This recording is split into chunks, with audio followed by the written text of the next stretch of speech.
Hello and welcome back to the Second Chance to Live channel here on YouTube. I'm happy to see that you decided to stop by to watch this video presentation. Thank you. In today's video presentation, I would like to share with you an article that I wrote several days ago. The article's title is Why Am I Stuck? I create video presentations of my articles that empower individuals to learn better through watching and listening, as I learn better through watching and listening. As I read this article and questions come to mind, please send those questions to me. All questions are good questions. In the event that you'd like to leave a comment, I would love to hear from you. You may do so through the comment section here on YouTube or through the contact information page on Second Chance to Live at secondchancetolive.org. To read the article, I'll put my glasses back on and bring up the article. I want to thank you for your time. You are an important part of my process, and I always enjoy having you here on Second Chance to Live, the YouTube channel, and on my website, which you are welcome to visit. Here's the article. Why am I stuck? Hello and welcome back to Second Chance to Live, my friend. I'm happy to see that you decided to stop by to visit with me. Last night I attended a seminar, and while talking with the organizer at the end of the seminar, I spoke with her about being willing to put on a seminar. I told her of my availability because she made such a request of people in an email. I suggested doing a seminar on grieving, and she responded to the effect, "That topic is so sad." I responded that I have found grieving to be a very necessary part in the process of being able to discover why we may find ourselves stuck in life.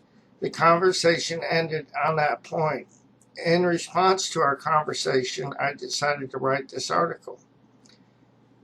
In my experience, I found that grieving is a very important part of life, a way to learn things about myself unconsciously buried, an awakening to what may be blocking my creative energies and my vibrancy for living, a way to flush raw emotions that may be keeping me stuck in denial, self-pity, and resentment, an ability to see that I have more choices than I ever dreamed possible, a way to free myself so that I no longer have to be or live my life angry and depressed.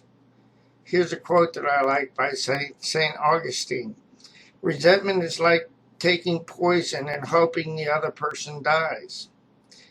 In my experience, I have found several truths to be evident. If nothing changes, it will remain the same. Expectations are premeditated resentments. Anger turned inward is depression. I am thankful for these awarenesses as they open my eyes. They give me the ability to choose wisely. By choosing wisely, I am able to examine my resentments and anger. By examining my resentments and anger, I'm able to divert the energy used to maintain those resentments and anger. Instead of using my energy to maintain and sustain my resentments and anger, I'm able to use my energy to move beyond my resentments and anger to a place of ownership. Instead of using my energy to maintain and justify my resentments, I'm able to use my ownership to find ways to create through my being. By creating through my being, I'm able to learn how to use my gifts, talents, and abilities in ways that work for me to be of service. By owning my resentments and anger, I am able to let people off the hook, including myself. By owning my resentments and anger, I am able to redirect my energy. Today's thought. Elizabeth Kubler-Ross, in her book on death and dying, shared the concept of the 5 stages of grieving, which are denial, anger, bargaining, depression, and acceptance. In my experience, I have discovered that resentments and anger are indicators of something that I have not been able to accept. The 5 stages of grieving help me to recognize where I am in the process of letting go. By letting go of my resentments, I am able to move on. In the event that you find yourself resentful and angry about someone or something in your life, you may be grieving some loss.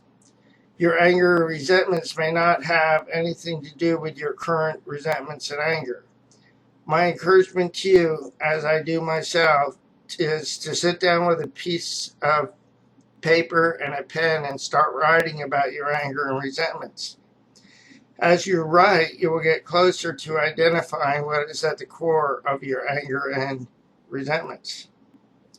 By identifying what is at the core of your resentments and anger, you will be able to identify the loss that is fueling your resentments and anger.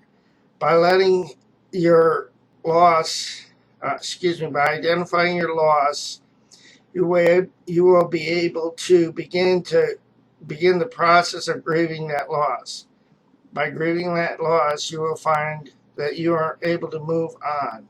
This is the end of this article presentation. I want to thank you for being here. In the event that you would like to contact me, I would love to hear from you. Before I go, let me encourage you with this, as I need to encourage myself. Please do not give up on yourself, a loving God, or your process, because more will be revealed. The pieces of the puzzle will come together in the correct order and at the right time. So be encouraged, my friend. I need to remember this also.